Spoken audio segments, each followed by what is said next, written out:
Buenas noches, Derek. Mi nombre es Valeria, y lo que voy a compartir ahora transformó para siempre mi existencia. Antes de que todo sucediera, yo desestimaba por completo los testimonios sobrenaturales. Durante mi niñez, mi abuelo repetía constantemente leyendas acerca de ánimas que merodeaban construcciones centenarias, pero yo simplemente me burlaba, convencida de que eran puras fantasías.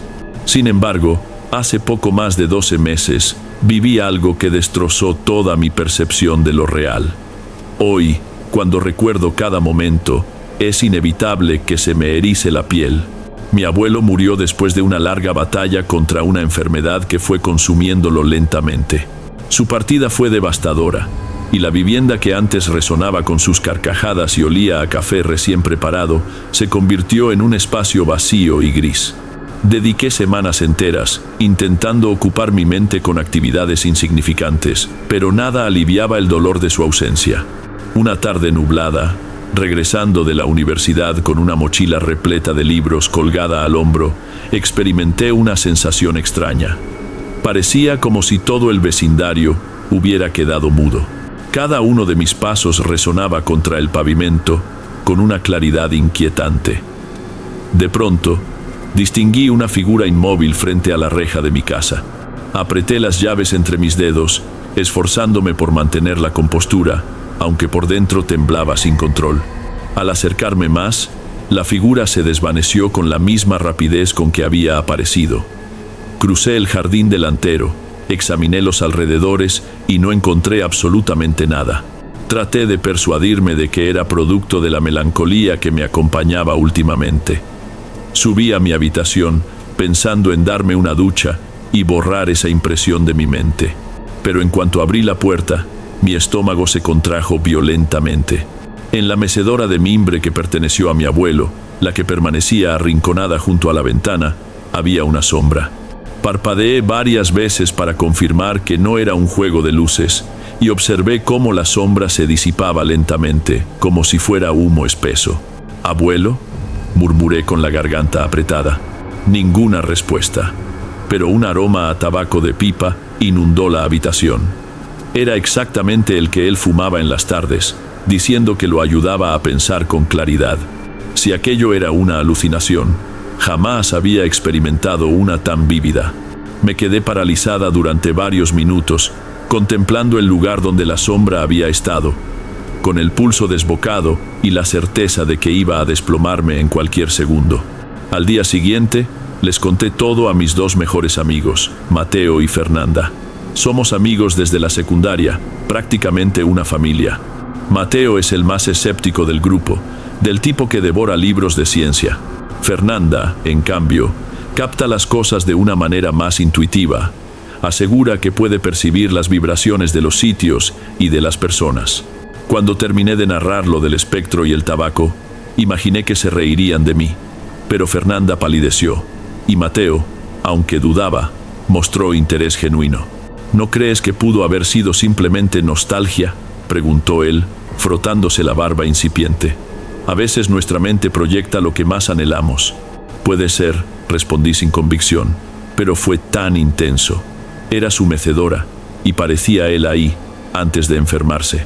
Fernanda se puso seria, como si estuviera tratando de sintonizar alguna energía en el ambiente.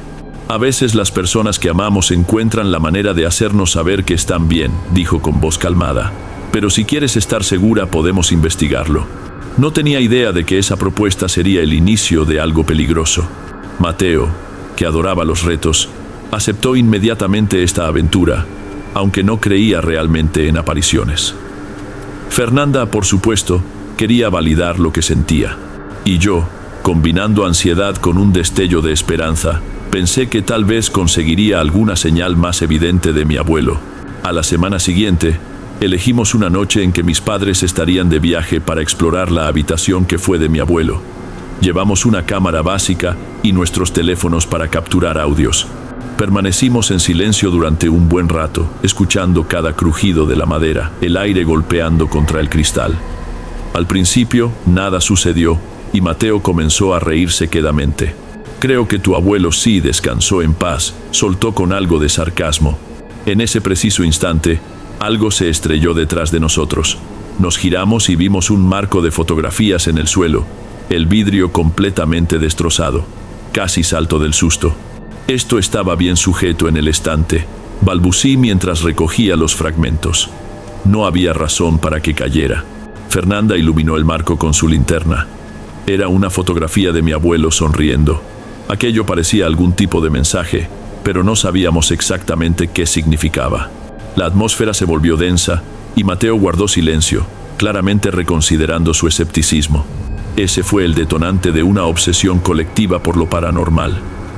Comenzamos a investigar lugares en la ciudad, que no es pequeña, pero tampoco muy grande, donde circulaban rumores de actividad espectral. Generalmente eran mansiones abandonadas o sitios marcados por inundaciones, quiebras o construcciones detenidas. Cada fin de semana planeábamos una nueva expedición, armados con teléfonos, linternas y esa típica valentía ingenua de quien cree que nada malo puede ocurrir. Fue en esas exploraciones que nos topamos con un antiguo hospital psiquiátrico clausurado hace unos 40 años. Circulaba la leyenda de que allí muchos pacientes habían fallecido en condiciones deplorables y que algo oscuro rondaba por los pasillos. También decían que grupos sospechosos realizaban ceremonias extrañas en ese lugar. Eso fue suficiente para entusiasmar a Fernanda y motivar a Mateo a demostrar que era pura superstición. Decidimos ir en una noche de luna llena, coincidencia de horarios, pero mirando atrás parece una cruel ironía. Apenas atravesamos el portón oxidado, el aire se tornó más espeso, como si el edificio tuviera una atmósfera propia y agobiante. Las paredes estaban plagadas de grafitis, algunos artísticos, otros simples garabatos. Sin ventanas intactas, el viento atravesaba los corredores generando un lamento constante. Esto me recuerda a las historias de mi abuelo, comenté en voz baja, pero mucho más aterrador en persona.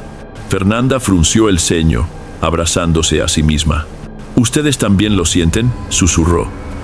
Parece que hay muchas voces hablando al mismo tiempo. Mateo puso los ojos en blanco, pero sin burla.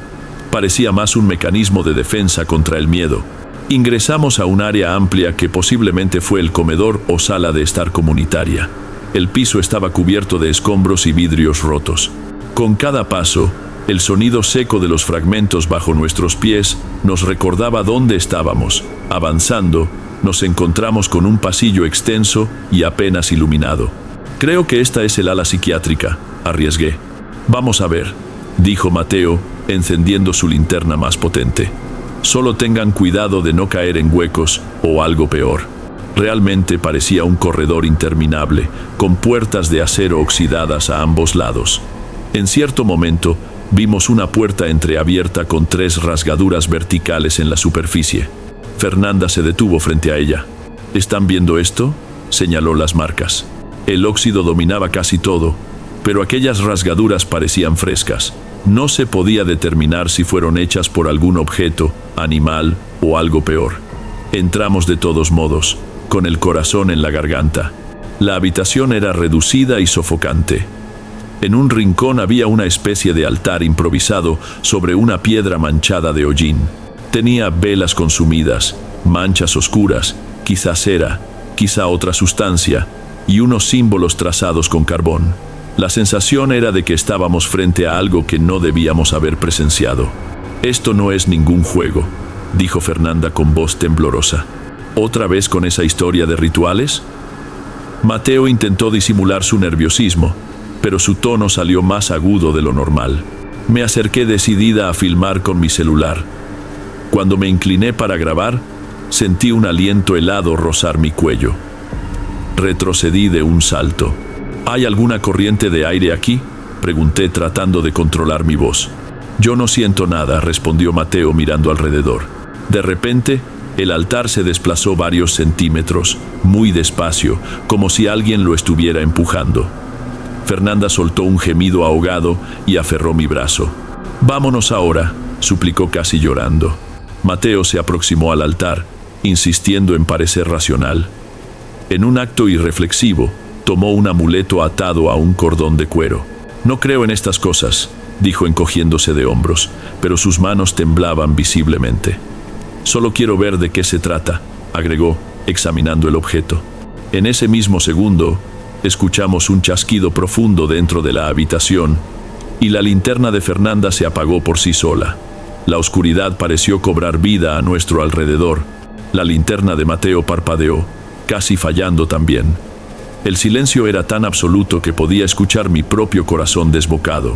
De pronto, una ventisca gélida barrió la sala, azotando la puerta contra la pared. ¡Corran!, gritó Fernanda. Sin pensarlo dos veces, salimos corriendo por el corredor, tanteando las paredes y esquivando desperdicios. Solo entonces noté que Mateo no estaba conmigo.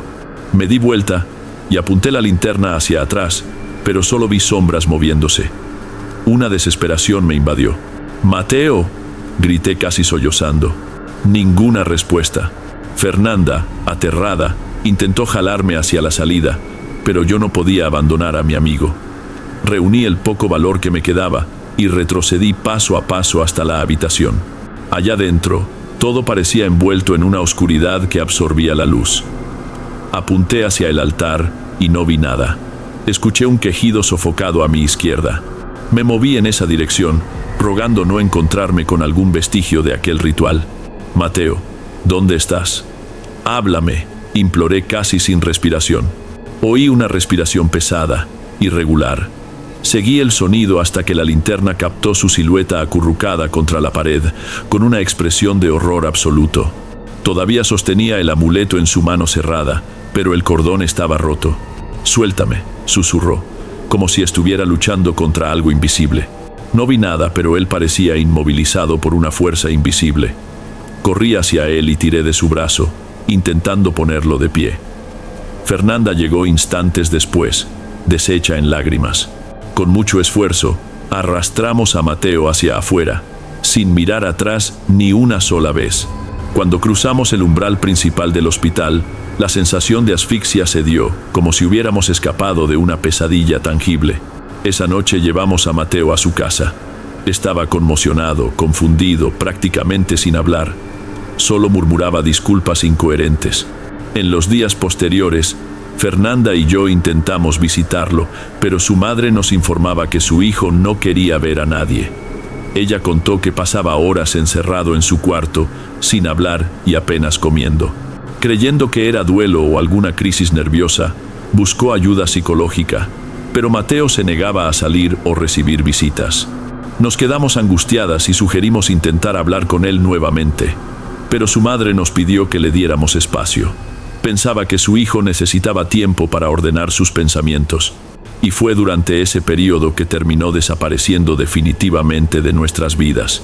Pasaron 2 semanas sin noticias de Mateo. Yo le enviaba mensajes, lo llamaba, nada. En la 3ª semana, resolví presentarme en su casa sin avisar. La puerta estaba solo entornada y su madre no estaba. Llamé su nombre subiendo las escaleras. Todo estaba en silencio. Abrí la puerta de su habitación y sentí un vacío aplastante. El cuarto estaba oscuro, vacío. Encima del escritorio solo había una nota arrugada con pocas palabras. No aguanto más. Necesito volver allá. Mi corazón se disparó. Corrí a contarle a Fernanda, y en ese momento comprendimos que Mateo había regresado al hospital psiquiátrico, probablemente atormentado por aquel objeto que había tomado. Fuimos volando hacia allá, rezando encontrar a nuestro amigo con vida. Ya estaba anocheciendo cuando llegamos. El viento fuerte hacía ruido entre las malezas altas que rodeaban el edificio, que parecía aún más siniestro. Entramos llamando el nombre de Mateo sin vacilar. Cada pared devolvía nuestro eco de manera macabra. Nos dirigimos directamente a la sala del altar. La puerta estaba completamente abierta, y las rasgaduras parecían más profundas, como si alguien las hubiera agrandado. Dentro, el altar estaba volcado. Había restos de velas que parecían haber sido usadas recientemente, además de un objeto metálico tirado en una esquina. «Mateo», grité con la voz quebrándose. Fue entonces que vimos su gorra favorita, desgarrada en el suelo. Fernanda la recogió casi sin poder creerlo. Continuamos rastreando el lugar hasta encontrar una puerta más pequeña, probablemente de un pasillo de servicio o sótano. La empujamos y descendimos algunos escalones, llamando a Mateo con cada paso. Un poco más adelante, me congelé. Ahí estaba Mateo, caído en un rincón húmedo, la ropa sucia, los ojos abiertos de par en par en una expresión de terror imposible de describir. Toqué su pulso, pero no sentí nada. Fernanda comenzó a llorar desconsoladamente. No había ninguna señal de violencia ni heridas visibles. Parecía que su cuerpo simplemente se había detenido. Recuerdo soltar la linterna, temblando como nunca antes. Llamamos a emergencias, pero ya era demasiado tarde. Las autoridades no encontraron explicación. No había agresión, ni suicidio, ni pistas sobre la causa de muerte. Su cuerpo simplemente pareció rendirse. Los forenses no llegaron a ninguna conclusión. Fernanda y yo fuimos interrogadas, pero no teníamos mucho que declarar. Finalmente nos dejaron ir para lidiar con el horror y el dolor que hasta hoy no han desaparecido por completo. No puedo estar en un lugar oscuro sin recordar aquella noche. A veces me sorprendo reviviendo el rostro de Mateo marcado por el pavor. Después de un tiempo, me mudé de barrio, de vivienda, pero el aroma a tabaco de pipa todavía me trae el recuerdo de mi abuelo y, de cierta manera, me tranquiliza. En cambio, el silencio, ese silencio que parece anunciar algo, me persigue en las pesadillas. No sé si lo que vivimos fue verdaderamente algo sobrenatural o un accidente trágico. Pero si pudiera retroceder en el tiempo, no habría ignorado la advertencia de Fernanda de dejar ese altar en paz. El precio por intentar demostrar que existe algo más allá de lo que vemos fue demasiado alto. Mateo perdió su vida y nosotras perdimos nuestra tranquilidad. A veces pienso que la aparición de mi abuelo fue una advertencia.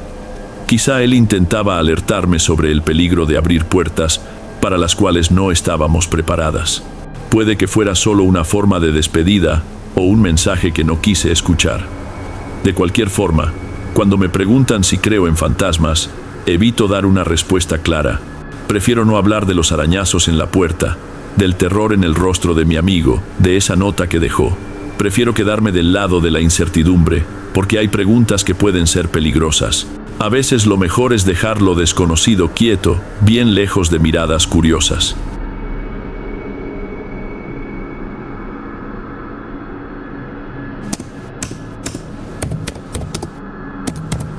Jamás fui de creer en juramentos antiguos ni en ceremonias heredadas, aunque crecí escuchando relatos sobre misas, rosarios y cirios encendidos en honor a los difuntos.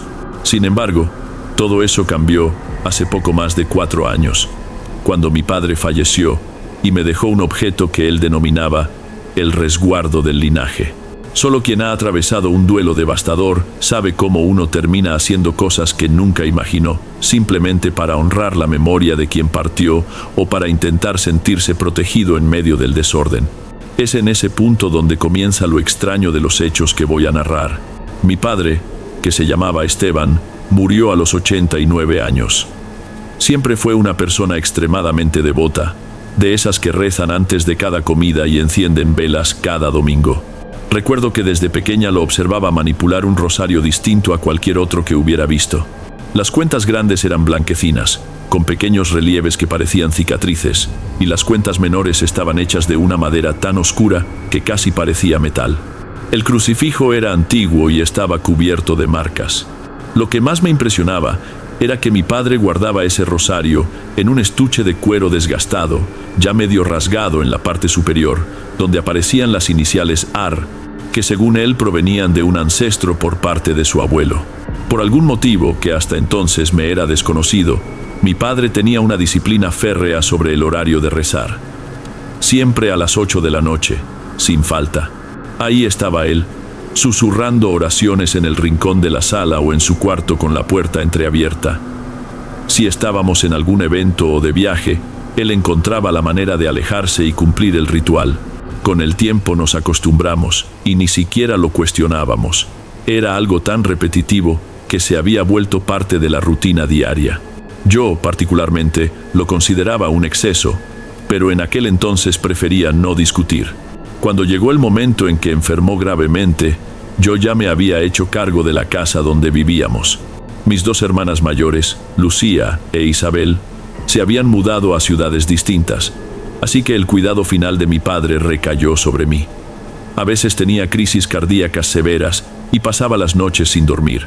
Otras veces parecía perfectamente lúcido, solo que muy agotado para levantarse de la cama. A pesar de eso, nunca dejaba de rezar a las 8, aunque fuera acostado, con la voz casi desapareciendo. Y durante toda la oración, yo percibía un olor a hierbas quemadas, como si alguien estuviera sahumando la casa. Pregunté varias veces si usaba incienso, pero él sonreía y evadía el tema. Fue en una de esas madrugadas, cuando ya estaba muy debilitado, que mi padre me llamó a su habitación. Me senté al borde de la cama y noté que sostenía el rosario. Los hilos de cuentas estaban enredados entre sus dedos y el crucifijo apenas se movía, atrapado en aquella maraña de fe y tiempo. Me miró a los ojos y con mucha dificultad pronunció: «Necesitas quedarte con esto a partir de ahora». Al decirlo, mi padre abrió su mano temblorosa. Quise rechazarlo. Argumenté que una de mis hermanas, más religiosa, podría cuidar mejor del objeto, pero él negó con la cabeza firmemente. «Prometiste que estarías a mi lado», susurró con voz entrecortada, «y este rosario debe seguir con la persona que se quedó hasta el final». Era verdad. De cierta forma, yo lo había cuidado hasta el momento en que todos los demás parientes se habían rendido o alejado. Fue difícil negarme. Tomé el rosario con cuidado y noté que las cuentas blanquecinas, aunque parecían desgastadas por el tiempo, tenían un brillo peculiar. Era como si reflejaran la pequeña lámpara de la mesita de noche con mucha intensidad. Mi padre me pidió que rezara por él ese día a las 8, y por alguna razón sentí un escalofrío recorrer mi espalda. Parecía que él estaba presintiendo algo. «No importa el lugar ni las circunstancias», insistió. 8 en punto, todas las noches. Asentí con la cabeza, aunque no tenía tanta fe. Durante un tiempo pensé que era simplemente su manera de mantenerme conectada a alguna tradición católica. Sin embargo, en el fondo había algo más que simple devoción ahí. Eso solo lo descubriría poco tiempo después. Al día siguiente, a las 7:30 de la noche, mi padre tuvo una crisis respiratoria repentina. Llamamos a un médico que visitaba pacientes en casa, pero no pudo hacer más que recetar medicamentos para el dolor y calmar nuestra angustia. A las 8 en punto, él ya estaba tan débil que apenas podía hablar. Aún así, sostuve el rosario, me arrodillé junto a su cama e intenté balbucear una plegaria. Sentí su mano posarse sobre mi espalda, y él soltó una respiración larga, como si exhalara toda la vida que aún le quedaba.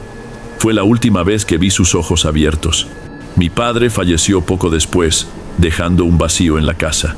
La muerte de una persona tan presente, que rezaba todos los días, que preparaba el café del domingo y conversaba sobre cualquier tema, me dejó aturdida. Fue necesario resolver las burocracias, preparar el velorio, llamar a mis hermanas, hablar con los parientes distantes y organizar el entierro. En ese torbellino, olvidé completamente rezar a las 8 o siquiera mirar el rosario. Quedó guardado en un cajón de la mesa de noche, el mismo donde mi padre solía dejarlo. El velorio ocurrió en una capilla sencilla cerca de un cementerio y se extendió desde el comienzo de la noche hasta el día siguiente. A medida que el cuerpo quedaba expuesto, las personas llegaban para despedirse y darme el pésame. Un clima de tristeza y cansancio se instalaba, pero también había una sensación de alivio entre quienes sabían cuánto había sufrido mi padre en sus últimos días. La mayoría comentaba lo bondadoso que era, rezador y cuidadoso con cada detalle de la casa. Mis hermanas llegaron esa noche e intentamos apoyarnos mutuamente, turnándonos entre las tareas de recibir parientes, firmar papeles y verificar arreglos florales que llegaban con dedicatorias. Fue cuando comencé a notar algo diferente. Precisamente a las 8 de la noche, mientras conversaba con una tía anciana, las lámparas de la capilla dieron 2 parpadeos rápidos. Pensé que era un problema eléctrico, pues estábamos en un lugar antiguo. Pero otra cosa llamó mi atención. Percibí un leve olor a hierbas quemadas, parecido al que sentía en el cuarto de mi padre. Me alejé un poco para ver si no era un incienso olvidado en algún rincón, pero no encontré nada. ¿Estás sintiendo ese olor?, pregunté a una prima que estaba a mi lado. «¿Qué olor?», respondió mirando alrededor, como a hierbas quemándose. Ella negó con la cabeza, diciendo no percibir nada. Preferí no insistir, pues la mayoría allí estaba más preocupada en apoyar a nuestra familia que en analizar olores sospechosos. Resolví pensar que mi mente me estaba jugando una mala pasada. tal vez por la falta de sueño y la tensión acumulada. Con el paso de las horas, la temperatura dentro de la capilla comenzó a descender.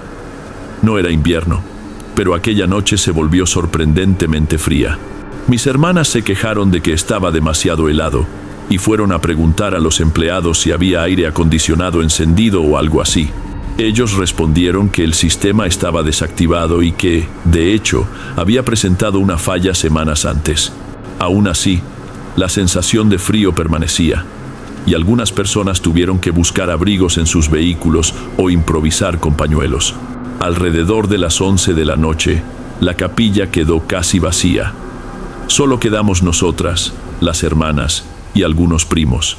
Conversamos sobre el horario del entierro, que ocurriría a la mañana siguiente, y acordamos un café de madrugada para quien quisiera quedarse. Fue entonces que mi hermana Isabel sacó a relucir un asunto que me dejó incómoda. «Tomaste ese rosario, ¿verdad?», indagó recostándose en un banco de madera. «Lo tomé», respondí sin mucho ánimo. «Papá insistió en que me quedara con él». Lucía, mi otra hermana, agregó: «Él siempre decía que ese rosario era importante, que protegía a la familia de algo malo. ¿Recuerdas que la abuela contaba aquellas historias?». Asentí con incertidumbre. Me acordaba vagamente de cuando la abuela decía que ciertas promesas no podían romperse bajo riesgo de atraer desgracias, pero para mí todo no pasaba de supersticiones, conversaciones que se repetían en almuerzos dominicales. Aún así, escuchar aquello en medio de una atmósfera tan extraña me dejó con un nudo en la garganta. La noche pasó arrastrándose. En determinado momento, entre las 2 y las 3 de la madrugada, necesité ir al baño de la capilla, que quedaba en un pasillo estrecho y poco iluminado. Mientras me lavaba la cara en el lavabo, escuché un susurro de oración. Parecía la voz de mi padre repitiendo algo como: «Perdónanos, Señor». Me detuve en seco, sintiendo el corazón dispararse. Abrí la puerta rápidamente y miré el pasillo vacío. Ningún alma viva allí. Mi cabeza dolía y me quedé preguntándome si estaba entrando en estado de shock. Volví cerca del ataúd aún temblando. Mis hermanas dormitaban en sillas duras y unos pocos parientes conversaban bajito del otro lado del salón. Nadie parecía haber oído el susurro. Me recosté en un banco e intenté recuperar el aliento, pero dormir fue imposible. Me quedé ahí con los ojos abiertos, mirando la figura pálida de mi padre y recordando todo lo que había pasado. De vez en cuando juraba sentir aquel olor a hierbas quemadas pasar a mi alrededor, pero no veía de dónde venía. Por la mañana, llevamos el cuerpo al cementerio. Durante la última despedida, alguien sugirió que rezáramos un Padre Nuestro. Fue cuando recordé el rosario. Sentí el estómago revuelto por no haber rezado la víspera, pues simplemente lo había olvidado. Mientras todos cerraban los ojos, intenté fingir que murmuraba algo, pero mis manos temblaban al pensar que mi padre, de cierta forma, podría estar cobrándome una promesa incumplida. ¿O era solo la culpa que estaba sintiendo? El entierro ocurrió de modo relativamente tranquilo, aunque doloroso. Apenas terminamos, acordamos reunirnos en la casa donde yo vivía con mi padre para un momento de recuerdos y oraciones. Después de todo, algunos parientes más tradicionales querían hacer una especie de novenario en homenaje al fallecido. Yo no tenía mucha experiencia organizando eso, pero acepté porque era lo que él habría deseado. Llegué a casa alrededor de las 2 de la tarde, exhausta. Ese día, la residencia parecía más grande y silenciosa, como si todos los ruidos hubieran sido amortiguados. Cada rincón me recordaba la figura paterna, especialmente el sillón donde él solía rezar. De repente noté que la puerta del cuarto estaba entreabierta. Sentí un escalofrío al recordar nuestra última conversación allí. Al entrar en la habitación, me encontré con todo prácticamente intacto. La sábana en la cama, la pequeña mesa de noche con algunos medicamentos, un vaso de agua aún por la mitad. Abrí el cajón donde había guardado el rosario y lo tomé, mirando detenidamente las cuentas grandes y blanquecinas. Tuve la nítida impresión de que parecían aún más claras, casi reluciendo en el cuarto.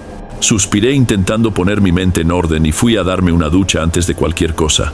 El día pasó rápido. Recibí visitas de tíos, primos y algunos amigos de la familia, todos trayendo comidas, flores y mensajes de consuelo. Cuando me di cuenta, pasaban de las 7:30 de la noche. Me alarmé al notar la proximidad de las 8. La oración sería conducida por la señora Mercedes, una anciana experimentada en rezos y velorios, con décadas de práctica en cementerios y capillas. Me explicó que tenía un cariño enorme por mi padre y que insistiría en ayudar en ese primer día de oración. Las manecillas del reloj señalaron las 8 de la noche. Doña Mercedes llamó a todos para que se sentaran y yo tomé el rosario un poco torpe. Me sentía fuera de lugar, pues no estaba acostumbrada a rezar así en voz alta. Pero la idea de cumplir la última voluntad de mi padre me dio valor para quedarme de pie al lado de doña Mercedes. Iniciamos el Padre Nuestro, seguimos con el Ave María, y después ella me pidió que condujera una parte del rezo. Hice lo que pude.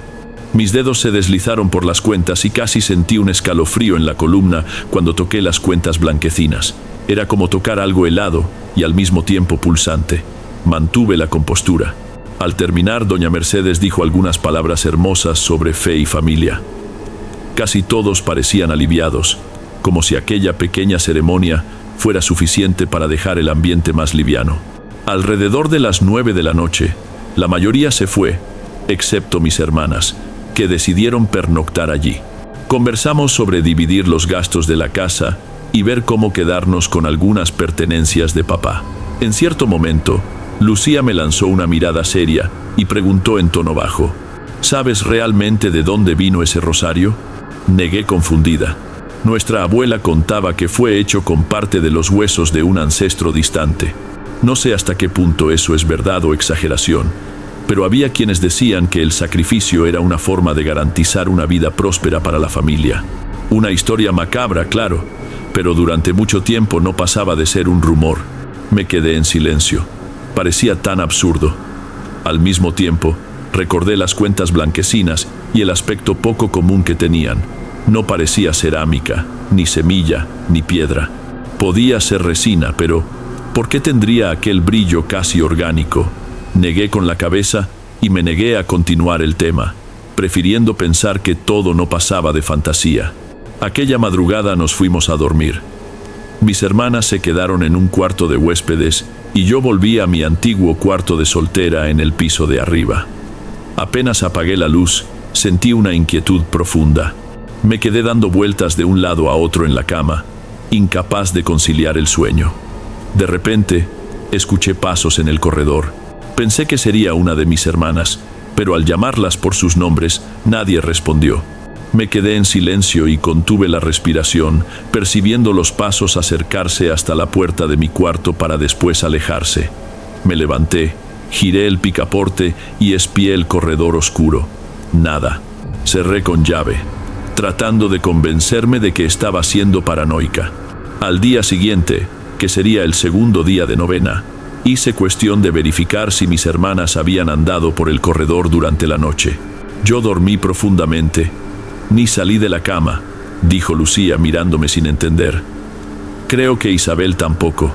Isabel estuvo de acuerdo, diciendo que estaba demasiado agotada para deambular de madrugada. Aquello me dejó preocupada, pero decidí no prolongar el asunto. Necesitaba concentrarme en los preparativos de otra noche de oración. Entonces fui al mercado a comprar pan, galletas y café para recibir a quienes vinieran a rezar. En el camino, observé el cielo nublado a punto de descargar una lluvia fuerte. Era poco más de las 5 de la tarde, y la luz del día ya se desvanecía tras las nubes. Un malestar me dominaba siempre que recordaba el rosario guardado en mi bolso.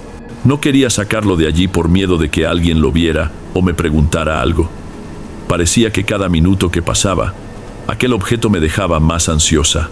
Llegué a casa alrededor de las 6:30, y mis hermanas me ayudaron a arreglar las sillas en la sala. A las 7:40 apareció doña Mercedes nuevamente, acompañada de una nieta, e inició los preparativos del rezo. Llegaron unas 5 personas más, incluyendo un tío materno de edad avanzada que traía en las manos una vela blanca gruesa. La colocó sobre la mesa de centro y explicó que era un símbolo de fe que la madre de él, mi abuela, solía usar. Agradecí, aunque sin comprender muy bien qué significaba aquello. En ese momento, cuando el reloj señaló las 8, todos hicieron la señal de la cruz. Tomé el rosario, pero confieso que no sentía seguridad ninguna al rezar. Una parte de mí aún se resistía a creer que aquello fuera realmente necesario. Sin embargo, apenas comencé a acompañar las oraciones, percibí mis dedos hormiguear. El rosario se puso helado en la palma de mi mano, como si sostuviera un cubo de hielo. Casi dejé escapar un grito pequeño de sorpresa. Logré contenerme y permanecí inmóvil, repitiendo las palabras que doña Mercedes guiaba. Apenas terminamos, una ráfaga de viento pasó por la casa haciendo temblar la vela blanca y casi apagarla. Todos intercambiaron miradas y doña Mercedes murmuró algo como: «Alguien abrió una ventana». Fuimos a verificar, pero todo estaba cerrado. La noche siguió, y después de que todos se fueron, mis hermanas y yo nos quedamos conversando hasta tarde, intentando romper aquel clima extraño. En cierto momento estábamos en la cocina cuando Isabel soltó: «La abuela decía que ese horario de las 8 no era por casualidad. Era la hora en que un antepasado nuestro habría hecho una promesa o un pacto, no sé bien con qué, pero algo que exigía oraciones diarias para que no cayera sobre nosotros una especie de maldición». Lucía añadió que ese antepasado tal vez hubiera recurrido a algo sombrío para salvar a su esposa de una enfermedad mortal, y a cambio tendría que garantizar que la familia rezara todos los días en el mismo horario. Aquella conversación me dejó perturbada, pero intenté parecer racional. «¿Ustedes realmente creen en eso?», pregunté, juntando los platos en el fregadero. «No sé si creo», dijo Lucía con el ceño fruncido, «pero papá siempre tomó eso muy en serio. Jamás dejaba de rezar, incluso sin explicarnos bien algún motivo. Él tenía eso». Aquello quedó martillando en mi cabeza. A medida que los días de oración pasaban, comencé a tener pesadillas recurrentes. Soñaba con alguien llamándome en medio de la noche, susurrando mi nombre, y yo solo veía una sombra encapuchada señalando un reloj marcando las 8.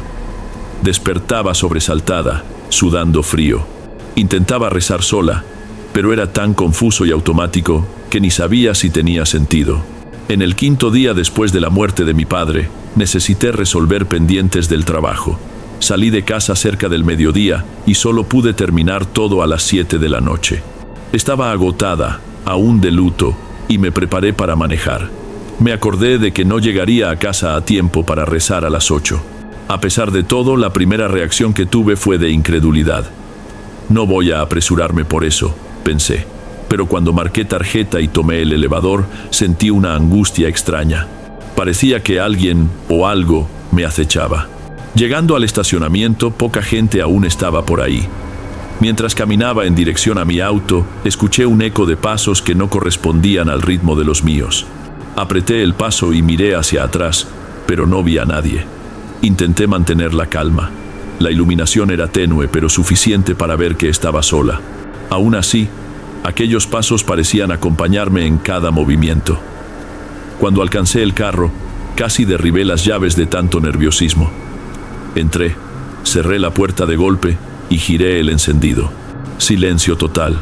Respiré hondo y pensé: necesito rezar hoy de alguna forma. Sin embargo, el tráfico estaba pesado y terminé quedándome parada en un embotellamiento en la vía principal. Encendí la radio tratando de distraerme y ni siquiera noté cuando el reloj digital del tablero marcó las 8 en punto. Solo lo percibí después, mirando rápidamente la hora en el celular. 8:15. Un frío recorrió mi cuerpo y sentí una punzada de dolor en la nuca. Miré por el retrovisor.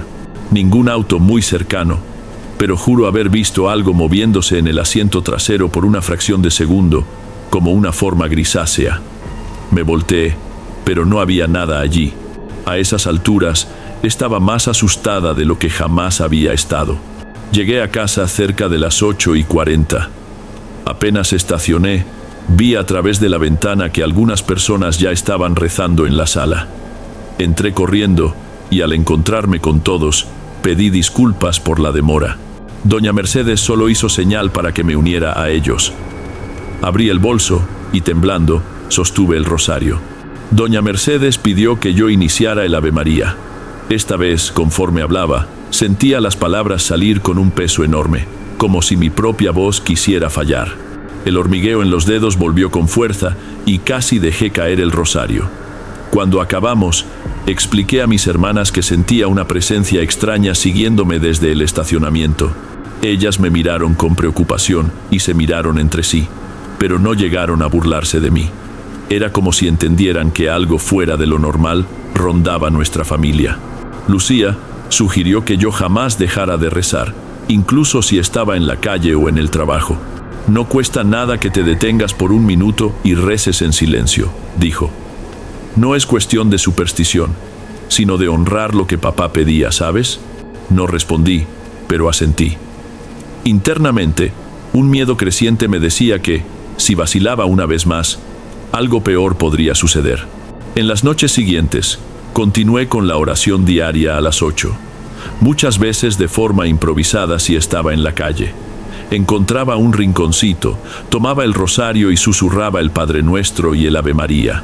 No me volví exactamente una persona de fe, pero pasé a respetar aquel ritual como si mi vida dependiera de él, y de cierta forma, tal vez dependiera realmente.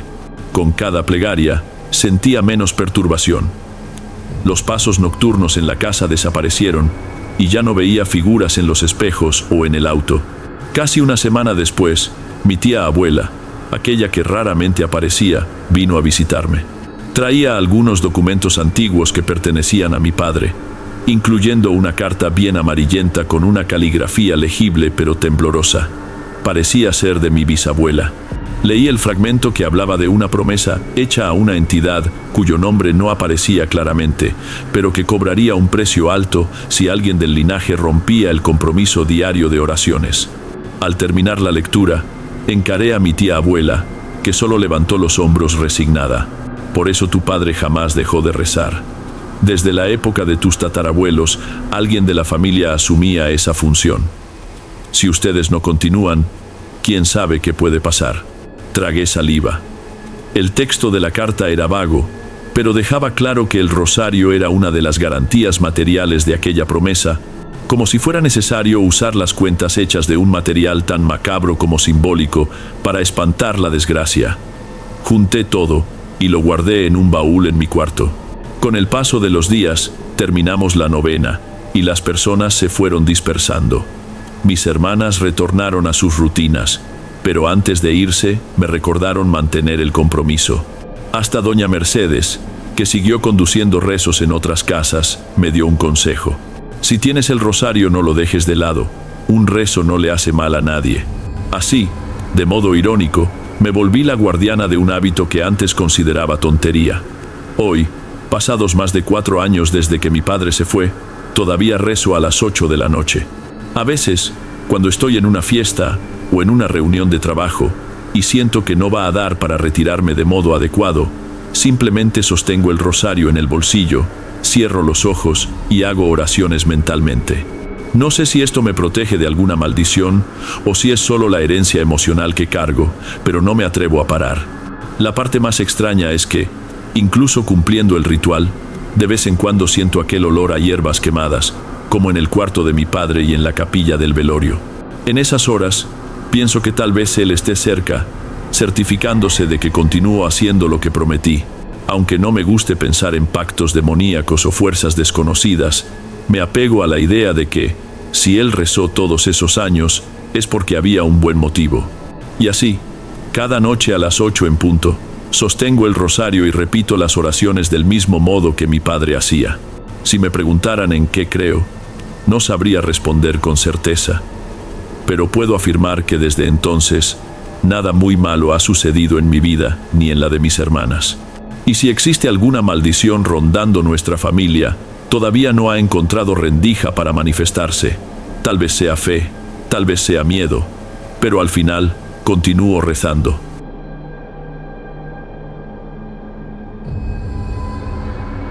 Bueno amigos, esos fueron los reportes de hoy. Espero sinceramente que los hayan disfrutado.